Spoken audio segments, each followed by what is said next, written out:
Welcome to Let's Talk Better Forestry, a space for conversations about forests, the people who work with them, and the policies that shape them. We're here to slow things down a bit, to go beyond the headlines and hear from the people behind the work, in their own words. Honest, thoughtful, sometimes messy conversations, but always grounded in real experience. Hello and welcome to the Let's Talk Better Forestry podcast. I'm Morag Paterson from Forest Policy Group, and I'm delighted to be joined today by Julia Farrington from Kilsture Forest Community Group. So hello Julia, it's great to have you here. And I guess it would be great if you wanted to kick off by telling us, first of all, who you are, and then we can talk a little bit about the forest itself.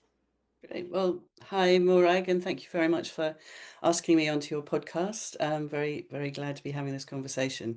My name is Julia, and I am co-chair of Kilsture Forest Community Group with Mandy Holloway. And I moved up to this area 7 years ago from London, and was really excited to come across Kilsture Forest Community Group, which was in an interesting stage of transition, which we'll talk about in a minute, but and just sort of had wanted to connect with trees, wanted to do something active in the environmental world, and this sort of just seemed a really wonderful opportunity, I guess, to get involved. So I sort of went along, do you need anybody to join your group? And they said yes, and it all started there, really.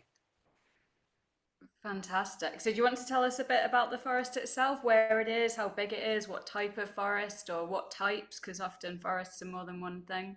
Yeah, I think that's the big thing about Kilsture that really stands out, is it's not just one type of forest. In fact, it's quite confusing to foresters to actually sort of make sense perhaps of the plantation scheme, or what was actually trying to be achieved here. So it's actually a makeup of many different woodland habitat types.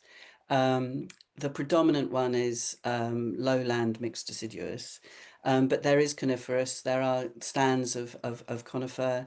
There's wetlands. There's beech, and there's also a stand of coastal redwoods. Actually, possibly it's quite a significant stand, and I think it's been described as the largest in Scotland. But it's there in the middle of the forest as a donation from the Canadian government in 1939. It's even age, that's important. Obviously, as many of these plantations are, so 80 to 100 years old. It's got some big significant trees around the edge, which could possibly be the remnants of hedging, lovely beech trees around the edge. But in the whole, we haven't got any very big trees, very old trees in the forest. Right, so quite a mix. And you've got a beautiful image behind you, haven't you, of one of the wetter areas in the forest. And I've been there myself, so I can vouch for the fact that it's a very beautiful and interesting space with lots of kind of diverse areas. Do you want to tell us a bit more about the community group then, and what your relationship is with FLS and how things have unfolded so Mm, far? mm. Yeah, so as I said, I sort of arrived when the group had already been set up. And I missed the first important stage of it, sort of how it actually came into being, which was in response to the fact that Kilsture Forest was put on the disposal list by Forestry and Land Scotland. So it was managed exclusively by FLS, and they wanted to lose it. It's very remote from their main estate. We're right down in the middle of the Machars, and according to their various criteria that they were applying to their estate. Kilsture Forest obviously didn't score very highly. It's low footfall, it's remote, there are no major urban centres nearby where you might get more attention, more attraction to people to visit. And so it was on the disposal list, and there was a real outcry, an unexpected outcry from the local community. I don't think FLS realised how beloved this place is. Um, and the way it sort of worked was the main offer, the main opportunity or option would have been to buy it, and there was no appetite to buy it. Instead of which, we had an amazing campaigner who was sort of leading this response, who actually looked into the criteria which had led to Kilsture being put on the disposal list in the first place. And she discovered that really the criteria discriminated against sort of small remote rural populations, because it was a lot about numbers. It was a lot about footfall. And so she actually was able to demonstrate that this was, you know, well, just a sort of a form of discrimination against our particular situation, demographic, population, whatever, and managed to have it taken off the disposal list. But again, it was still like the main option that we were being pushed towards was to buy it. And take it on, since the feeling was, so great, and they didn't really want it. But what then emerged, I'm not quite sure exactly how it emerged, but the other way, this other alternative option sort of emerged out of these discussions, that you didn't have to buy it. You actually could go into a management agreement with FLS instead, which was much more appealing, because then we wouldn't have to raise the money, have the liability and responsibility for a forest, but we could continue to be involved. And we were shown this sort of, it's sort of like a ladder. It's a framework of volunteer engagement, and it's called it was something that was drafted by the Forest Enterprise Scotland, and it just has this sort of, you start with a volunteer agreement, so something very specific and very simple, and then you go up to a memorandum of understanding, and then the sort of, you think of it as the top or the bottom of the ladder, but as you go on through these things, you can then opt to lease or sale. But we started with a volunteer agreement, which was very straightforward. It was just to do the paths, to basically be responsible to the paths, because there's very little in the forest in terms of infrastructure from FLS that they were having to maintain. So we took over responsibility for maintaining the trails in the forest. But our interest and our involvement clearly was sort of beyond that. We wanted to, and they wanted us to progress too. There was we were really encouraged, almost pushed to go on to the next step. And so, when we were ready, we did, and we wanted to, have our ducks in a row, and to got the membership behind the idea of taking on this next step. So we moved up to being to signing a memorandum of understanding in May 2024. Right, so can you tell me a little bit more about how that relationship with FLS works in practice? So we can call meetings. So we have up to 4 meetings a year with them, and we sort of program them. We say we've got things we want to talk to you about now, and so up to 4 times a year, and we'll meet. So the trustees, as many who can attend a daytime meeting, will go to the HQ in Newton Stewart, and we will say what we're doing. So it's an opportunity to update on our activities and to discuss their plans, and just to be in touch with what's going on, and put our ideas forward. Fantastic. And is that all working really well for now? Yeah, it's really good. We just had a meeting last week. We were sort of reporting back on all the things we've done in the summer. And there is this sort of thorny issue of thinning in the land management plan. I didn't say that actually they were writing the land management plan back in 2022, which was just when we were sort of getting together post-campaign. The campaign all had happened in 2018.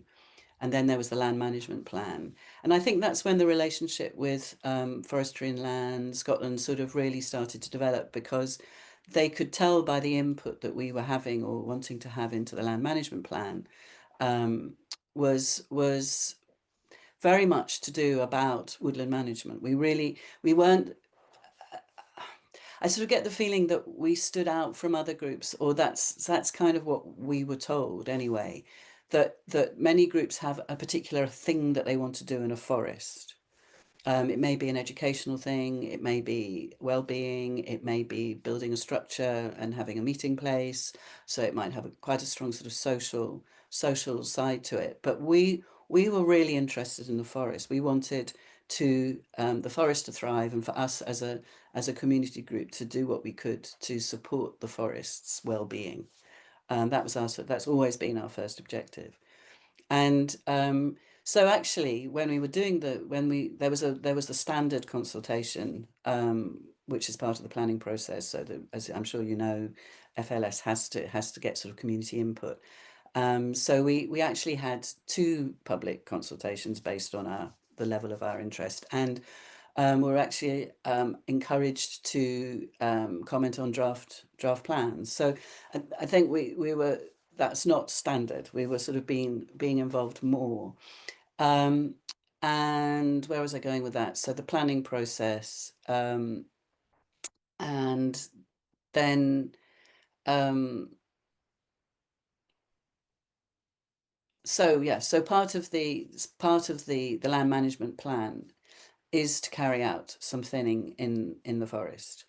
And from the start, we've been interested and concerned about how that thinning would take place, because it is potentially across the entire estate, and could be quite, you know, we're not sure of the scale, but we've been told sort of thousands and thousands of trees will be coming out as part of this process. So it was sort of, okay, how is that going to happen? You know, what's going to be the method of extraction? How can we make sure that that is done, you know, as in a way that has least negative impact on the forest? And we appreciate the value of thinning, but just sort of that's been the one that we really want to be sort of part of that decision. How is that done? And we have been kind of encouraged again to contribute to that, because they've actually said that we can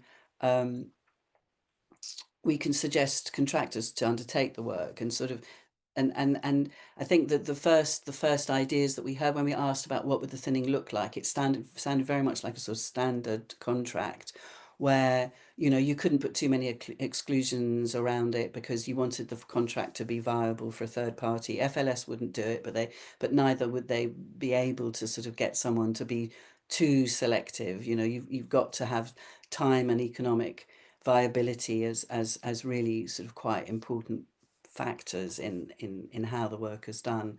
And that seemed difficult for us, because, you know, if you're going to put, you know, time efficiency and money over anything else, the chances are that you might use extraction techniques and methods that would be quite problematic to the overall well-being of the forest. Um, so yeah, I mean, like last week we had a meeting last week, and they've actually decided they were going to do all the thinning into the second half of the planning period, which is basically it goes from 23 to 33, but they've actually brought the thinning forward, I think, sort of to test the water. So they're going to do a couple of hectares on the west side of the forest, which is not so much used by the community. There's a lot of conifer in there. So it's almost like a test case, and to see how it rolls out. So I think we've definitely we are definitely involved and included in, you know, quite serious major woodland management interventions.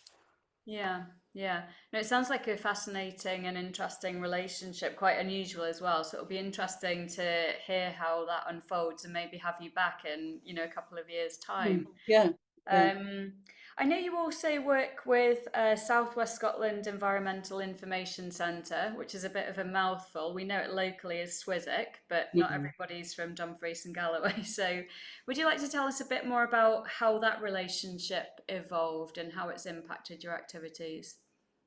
Yeah, they've been amazing and really central to everything really that we've started to do in the forest.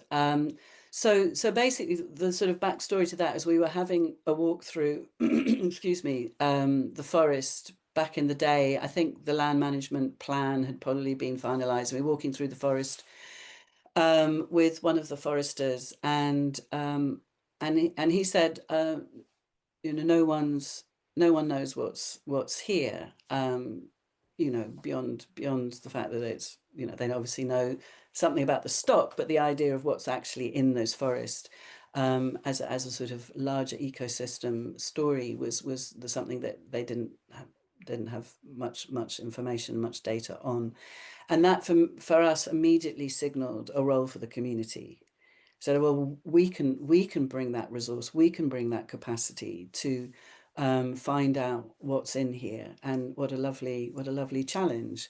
And around about that time, we met actually at your Fantastic Forest Festival. Was that was 220, that was 23, wasn't it? Ooh, I think so. I lose track. Okay, so it was about then, and so we met Malcolm Hadlow, who then was working as an intern in the biosphere, and he was doing a demonstration. He was doing a presentation about citizen science, and it was like, oh right, that is the method. That's what we'll do. We'll do citizen science. We will record things in the forest. And so I talked to Malcolm, and he set up a wee project for Kilsture Forest on iNaturalist, so that everything we record in the forest immediately finds its way to Kilsture Forest project on iNaturalist. And then what I didn't realize, which is such a nice part of this whole story, is that iNaturalist is an app, and some people feel really uncomfortable about using these digital methods in forests, and they're great, but some people resist them because they're sort of impersonal. But what we discovered was that all the data on iNaturalist goes straight to Sweswick, goes straight to our local environmental centre, where Malcolm now works, and it's just two guys, Mark and Malcolm, will receive our data, and it really personalizes them, because they personalize this process because they came to the forest and they helped us with ID workshops and learning how to use iNaturalist, and just have been integral to the whole sort of discovery process, exploration process that the community's involved in. And from this summer onwards, we got some money to commission an ecosystem map, so that all the data um, that we are gathering finds its way onto the map. And so Swizik are designing this sort of interactive digital map that will um, put all this data into one place in a way that can be shared. So it's really taking it off a database and trying to make it as accessible as possible, so that we can see what we've got, and we can use that map in our relationship with FLS, in our relationship with our volunteers who are now carrying out surveys across the forest, so that we can map their survey areas. And it's just a fun tool for anybody else. It's not on the website yet, but it's going to go up very soon, just to sort of explore the forest from anywhere in the world. And Swizik are really excited about this tool, and they're really putting time and energy into really developing it over and above what we've asked them to do, so that, because they can see the potential, the value of actually animating effectively and expressing data in this different way. Yeah, it's a fascinating process, and I'm assuming that's also sort of partly going to determine how you go forward with your activities. But do you want to tell us? Do you want to give us a bit of a flavour about the kind of activities you do with people in the forest? Because we've talked about the technical side a bit, the planning bit, the mapping, the species counting, and I know you reached an exciting species count goal recently. But do you want to give us more a flavour of the other things you've been doing?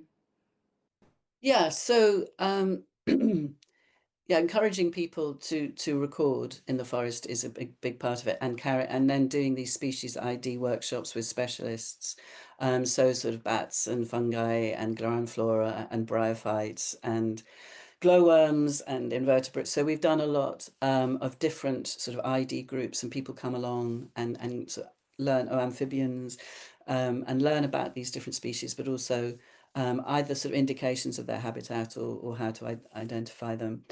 So there's a lot of that. And we had a particular sort of goal in terms of um, our collecting this summer. We when we started this year, we had 861 species recorded with Swizik, and we worked with a great market as part of our funding. We got a grant from Inspiring Scotland called the Neighbourhood Ecosystem Fund, which was great, and it funded a bunch of activities that took place this year.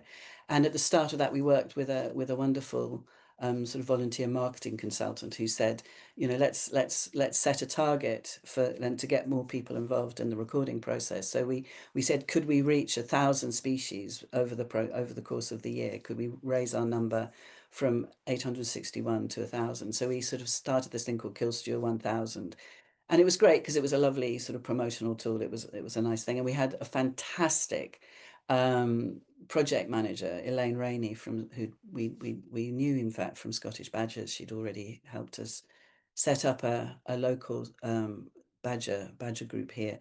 Anyway, so she came in as manager, and and just brought in all these people that she knew personally could run these ID workshops. And we went into the woods, and in August we did a big reveal, as whether or not we'd achieved our target, and we had exceeded our target. So we actually now have 1,331 species recorded in Kilsture, which was an increase of 470. So that was brilliant. Lots of moths, lots of butterflies, lots of bryophytes helped those figures to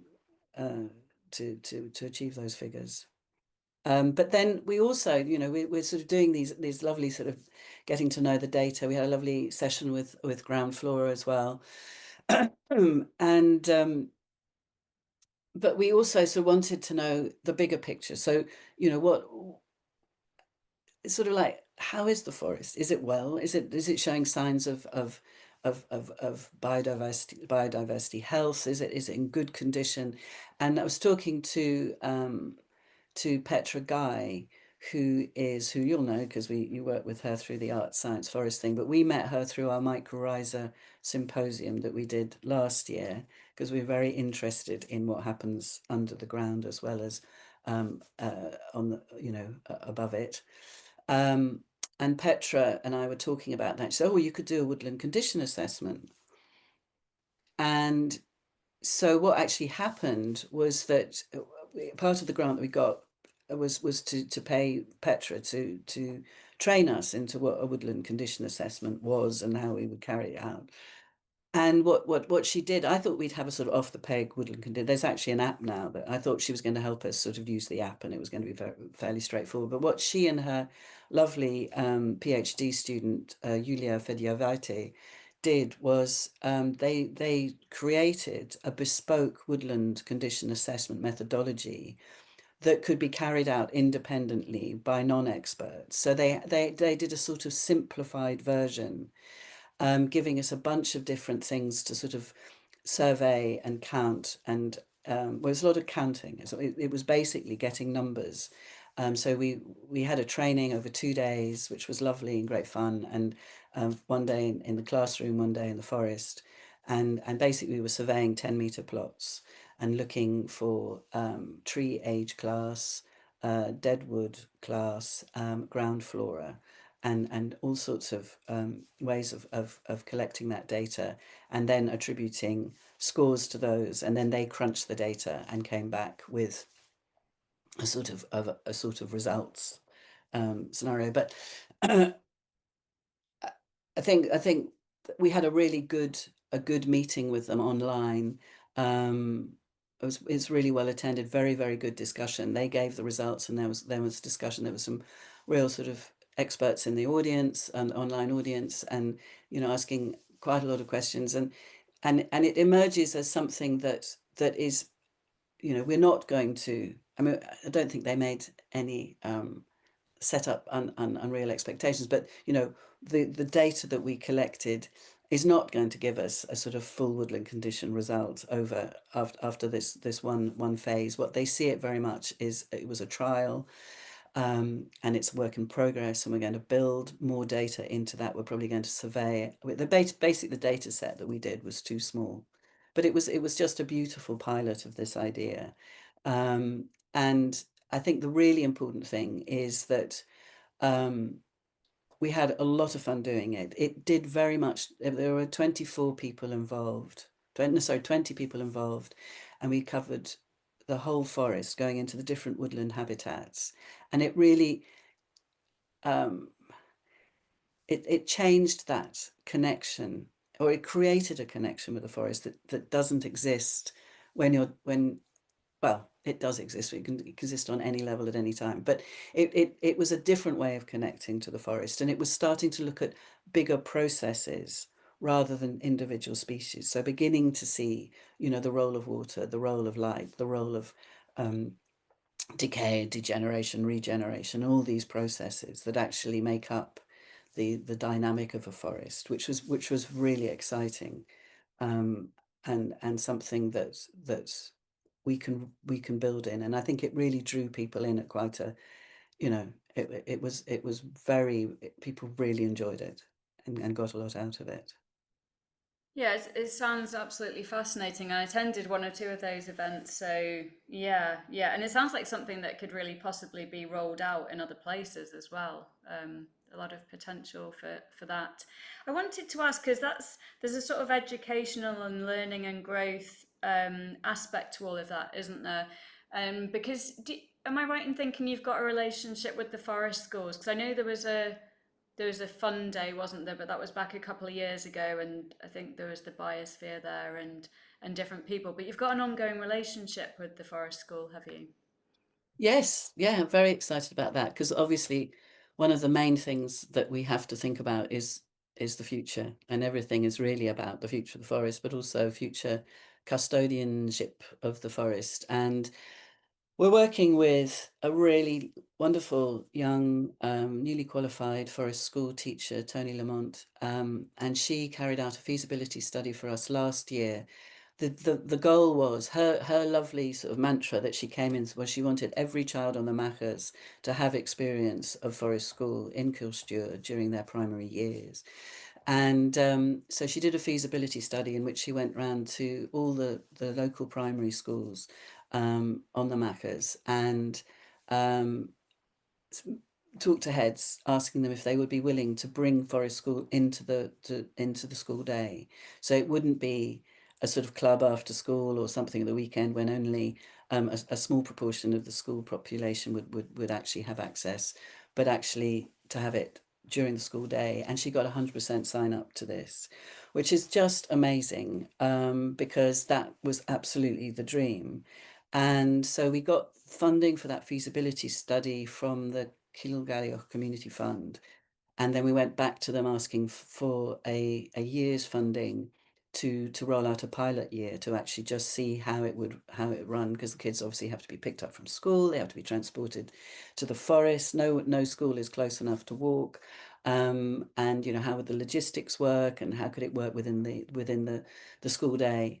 But it's working. So we're actually now running that. The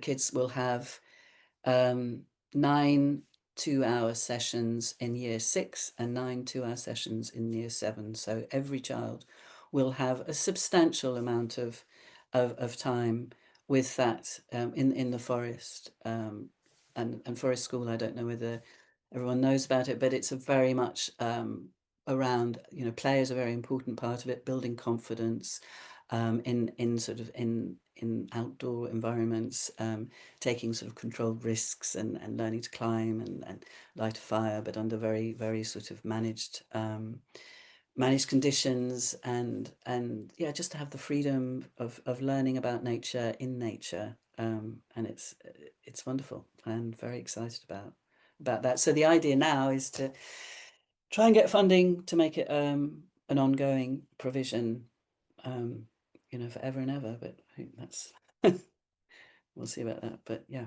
Yeah, I mean, it's fantastic that you've been able to do that because it comes up very often in conversations about outdoor learning in forest schools, especially in rural areas. This thing about transport, this problem of how do we get the kids from A to B, and how do we fund that? How do we find the transport? How do we get the drivers? So it's wonderful that you've kind of found a way around that. Um, and I mean, Um, I was gonna, I'm gonna ask you the question that the last person left in the wrong order. I usually do it at the end, but it kind of fits with this question, with what we've just been talking about a little bit. So Andrew Weatherall left the question of government funding is tight at the moment. What's the one thing they could do now that wouldn't cost a lot of money that would really help with kind of like forest management, conservation, or any of the things you're talking about? So you can answer that very much from a Kilsture perspective rather than a kind of like much broader countrywide. Answer it how you like, but I felt like that question fitted better here than once we get onto your future plans. It's a very good question, because in fact at our meeting the other day, it comes up that Forestry and Land Scotland's grant, whatever it's subsidy, whatever it's called, is going to be cut by a lot, by 17, 18 million pounds. So I suppose it's all down to value, what is valued. And I think the interesting thing about this is that the policy and the structure and the framework for involving communities in forest management is all there. It doesn't, so there's no change. I think it just needs to be implemented and given more profile, because I think what we are doing is of value. I think we are getting proper data out of this. We are putting down a proper baseline survey, and I know that Forestry and Land Scotland is going to have to be able to demonstrate biodiversity gain. So having, if you think back to that first conversation, well, it wasn't the first conversation, but that conversation when we were told no one knows what's here. Well, we're beginning to get an idea of what's here. I mean, there's so many gaps and there's so much more to do. But that if you have to measure biodiversity gain, then it's really important to know what you've got in the first place. So I think the structure, and we've got the framework of that relationship with Forestry and Land Scotland. It's clearly written in the community asset transfer documents that it's an option, but it's whatever the community is ready to do. It can either buy or lease or enter into a management agreement. So it is there, and I think it's about attributing value, um, and how you actually calculate that value may be the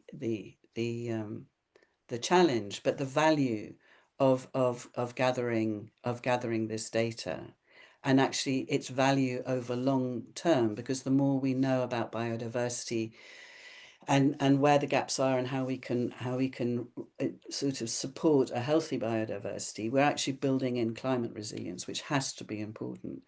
So if you can sort of, if the role of community is valued, rather than seen being as actually a bit of a strain and a strain on the system, but actually seeing it as bringing value to the system. Because I think, there is that undercurrent of it's much easier to move these small estates out, or not to have too much to do with the community, because actually it takes time and we're busy and we've got these targets to meet.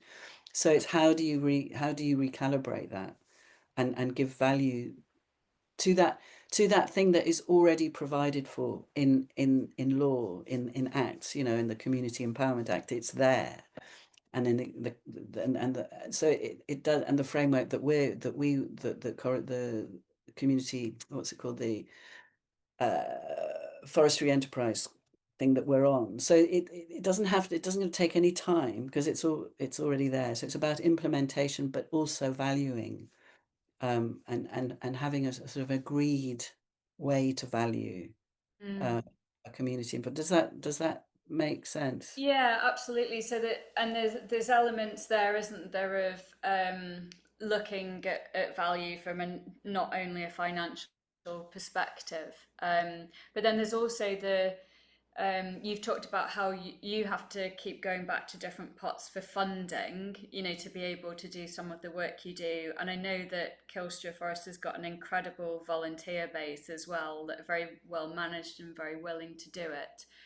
Um, but it would be interesting to do a kind of audit of the costs, like what you've managed to achieve for the amount of money you've had, and then perhaps nationally for them to compare that to the kind of spend that they have to do to achieve that, and see if it's something they could roll out more widely across the country, and whether there's some way that could underpin funding, a bit of funding for these sort of community activities across the country. Because at the moment, I guess you've had money from Inspiring Scotland, and you're also going to a wind farm fund, right? So every year Yeah. you're kind of dependent on um, getting more money. So it's not one we have to solve, but it's it's ideas of, like, it would be really interesting to see the economic case, basically, um, and look at Yeah, that. I mean, it is about value, isn't it? And I mean, I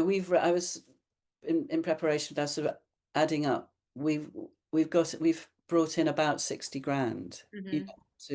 to do that, and that means that people are getting paid for stuff, which is also good. So we've worked with ecologists and project managers and experts, because we've also done a wetlands. I haven't mentioned our lovely wetlands survey with Galloway Fisheries Trust, which has been really interesting, looking at water flow through the forest. So we are bringing value into the forest, into the community, and yeah, I mean, it's a huge question. And the thing that is in the back of my mind is this wonderful work that Sir Dr. Partha Dasgupta did on the economics of biodiversity. And it is, that again, the framework is there, and how to sort of calculate the value of land, and the everything that lives on that land, and all the people that relate to that land has all got a value. It's just how do you calibrate it, and how do you get that into economic thinking in government level, or Mm, with a huge organization like Forestry and Land Scotland. It would be yeah. And it needs to cut across other departments as well, doesn't it? It's education, it's health, it's well-being, as well as just forestry and climate and biodiversity. So your 60,000, that's over 2 or 3 years, right? yeah, sort of, yeah. Yeah. So you look at, it would be an interesting thing to look at the 60 grand over 2 or 3 years, and then you must be at least doubling that in volunteer value, in kind Oh God, yeah, contribution in at terms of, yeah, least. And so yeah. yeah, well, so that's something that could be done, couldn't it? An assessment of that and values, and what impact it's had and what contribution it's made. But I'd like to. You've just mentioned about the wetland survey with the Galloway Fisheries Trust. Would you like to tell us a little bit more about that? Yeah, that was really interesting. So we've got these lovely wetlands. You can see in the background there.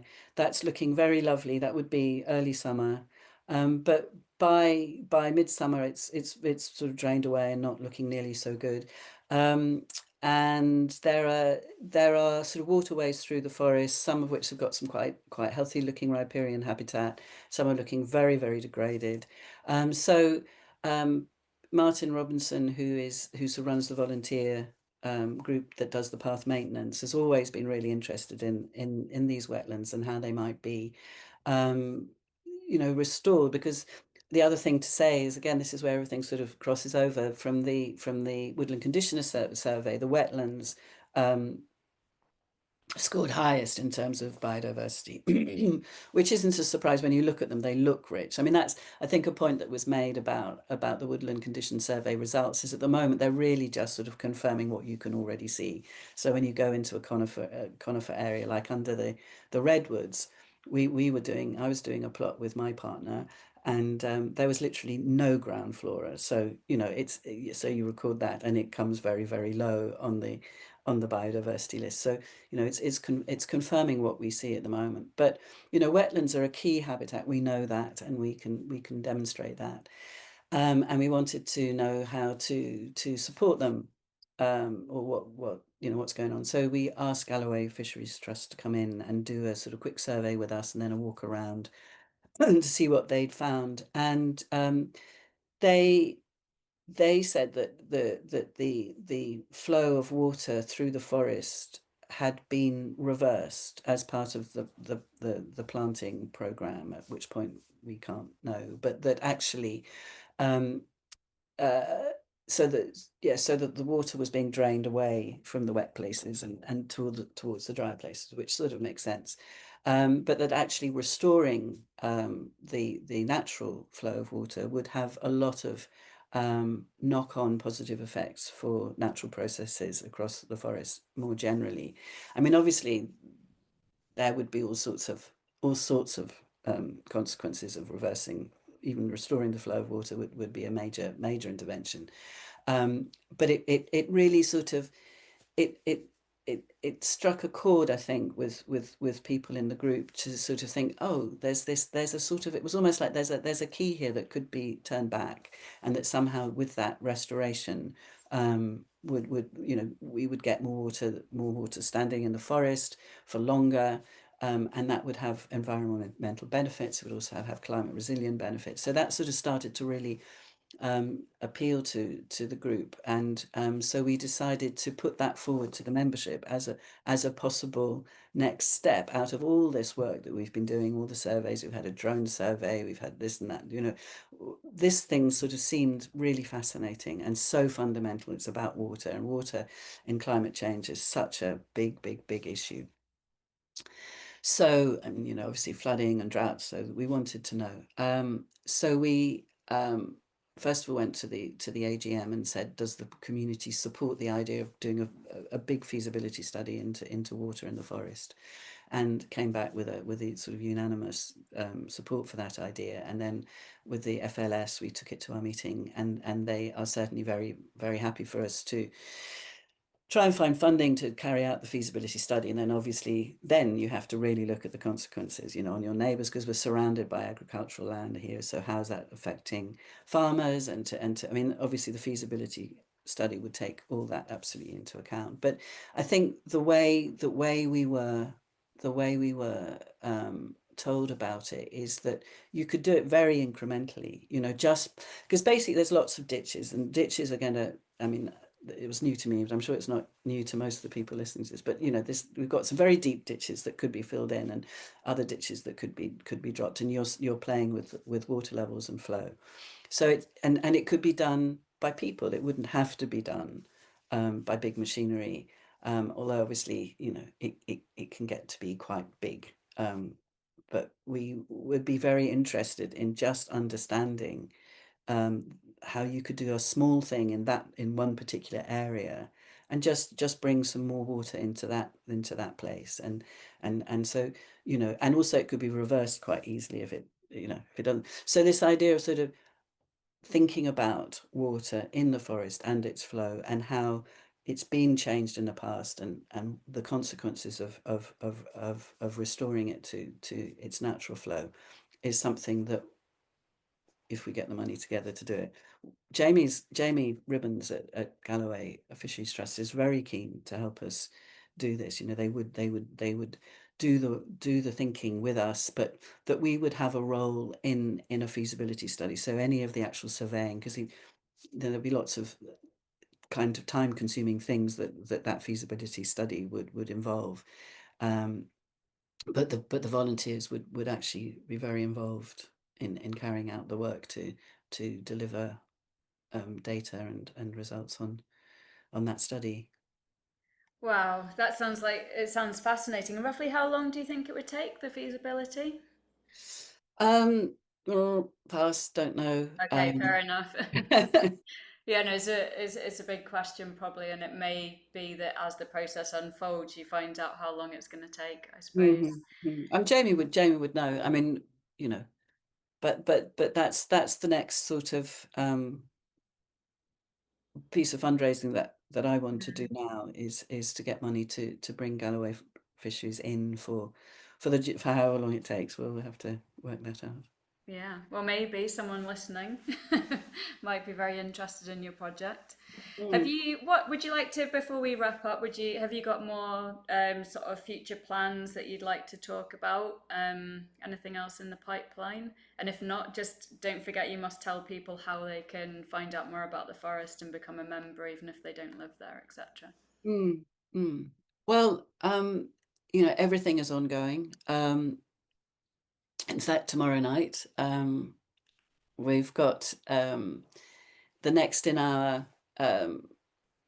in our series of occasional events with the Arts Science Forest project that we're running, which is, as you will know, you as the artist, working with Petra Guy, who's the woman who's been leading on our woodland condition assessment and helped out massively with our Mycorrhiza Symposium, and Andy McQueen, who many people will know as an independent forester working out near Moffat.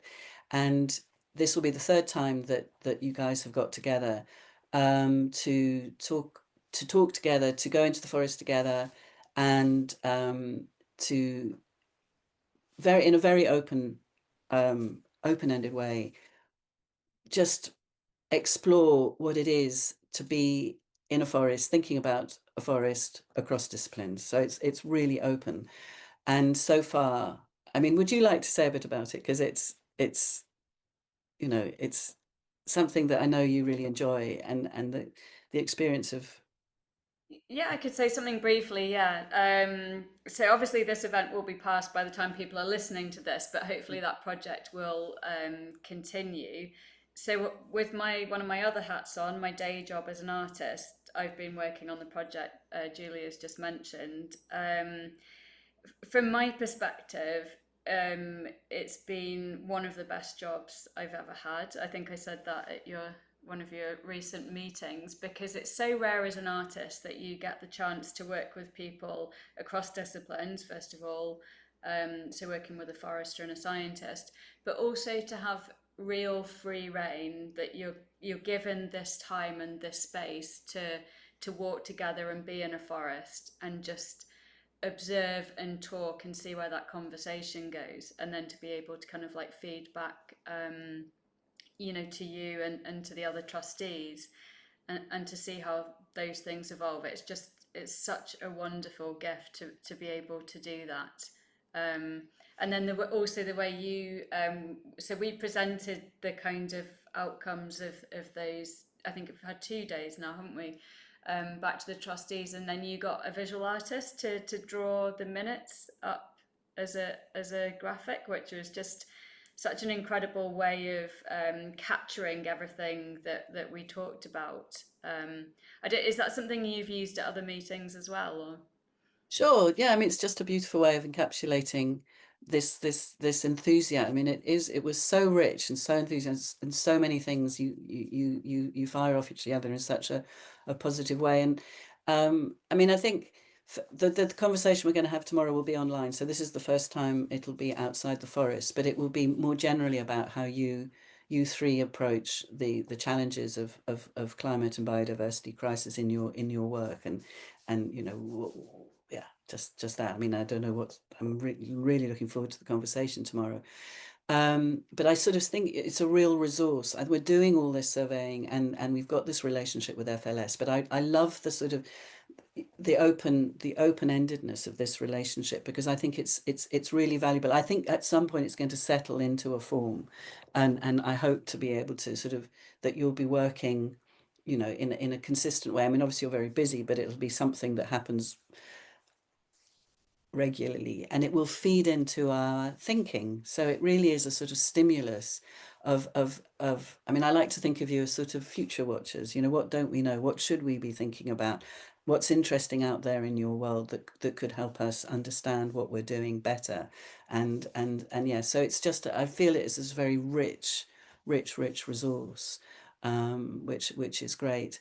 And yeah, hopefully lots of future in that. But I'm also thinking, the work in terms of our recording and our surveying, absolutely really want to stress that it's work in progress. And Swizik is amazing because they're incredibly encouraging, and they say, yes, this is great, you've done really well, but you haven't found any spiders yet. And if they haven't recorded any spiders, that means there are no spiders in Kilsture until they're recorded.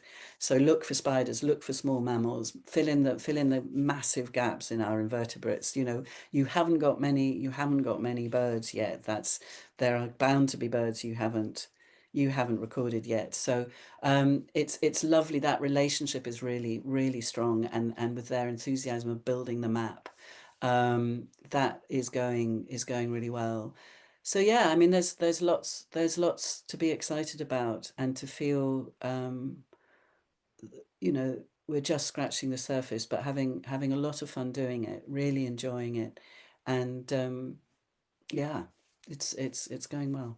It's so important, that part, the enjoyment of it, isn't it? Because quite often a lot of what we've spoken about today, gets boxed off in sort of chores and technical and practical, and there's just that wonderful enjoyment and sort of curiosity and excitement about it all as well. So how can, before we go, can you tell people how they can get involved, how they can find you, all of those details? Well, we have a website, which is kilstureforest.org. And for local people, we have, or people who are willing to come to us, we have monitoring Mondays, which is the first Monday of every month, when some kind of activity is organised, to take a group into the forest to record or monitor or do something seasonal or that needs to be done. Like most recently, we actually carried out a tolerant ash survey across the forest, which was really, really good. It was an initiative of the Woodlands Trust Scotland to just identify and record and send back data on ash trees that seemed to be resilient, or showing signs of resilience. So we did that. But it's different. It's obviously different every month. So you can just get directly involved like that. And yeah, if you're more interested in sort of the woodland management and path maintenance and that kind of thing, we have a group that goes out regularly, and there are contact details again on our website, about how to get involved in that kind of volunteering. Yeah, I think those are the main ways in. And can people support you from afar though, remotely? If they can they stay up to date? Can they join a mailing list? Can they become a member even if they're not living locally, if they just want to follow what you're up to? Yeah, absolutely. We have got a mailing list. We don't do regular. We haven't got a particularly good system yet. When we've got a funded project, we communicate about the project activities. We should start that, but we haven't got to that yet. But yes, we do have a mailing list, and also membership is completely free. I mean, it's basically just saying, I would like to know about what's going on. The only thing that a member can do that just being on the mailing list can't do is vote. That's and we have an annual general meeting, and that's when we make suggestions to the membership and get their sort of sign off on ideas. But no, I mean, we want to communicate with as many people as possible. So and yeah, we need to get better at it. But yeah, that would be the way. No, it's great. It's good that people know where to find you and how to stay up to date. And people don't want too many newsletters anyway, let's face it. Yeah, Our no, inboxes are all full. yeah. Oh, Oh, it, we also do have a Facebook page. yeah. And obviously things crop up and people put lovely photographs up, and talk about the walks and nice things that they've seen and done in the forest. So that's another. Yeah. Mm. Yeah, and another way to find out about the activities as well. Yeah, wonderful. It's been absolutely fascinating talking to you. I'm sure we could go on all day. And yeah, we'll definitely love to get you back, in a year or two and see how it's all going. So a massive thank you for taking the time out to join us today, and thank you to everybody listening. Apologies, we had a little technical glitch there where we may have lost a couple of words of sound from Julia, but I think you'll get the gist. Plenty. No, there's just a little tiny missing piece. Okay. And yeah, please don't forget to subscribe to the podcast, and then you'll know when we release new episodes. So huge thank you to you, Julia, and a huge thank you to everyone And at thank home. you, Morag. It's been a real pleasure. Thanks for asking me. Yeah, we'll catch up with you soon. Take Bye care. for now. Bye.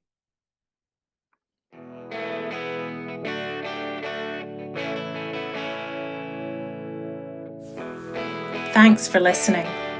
If something sparked a thought, a memory, or a bit of healthy friction, that's what we're here for. If you'd like to be part of a future conversation, please drop us a line.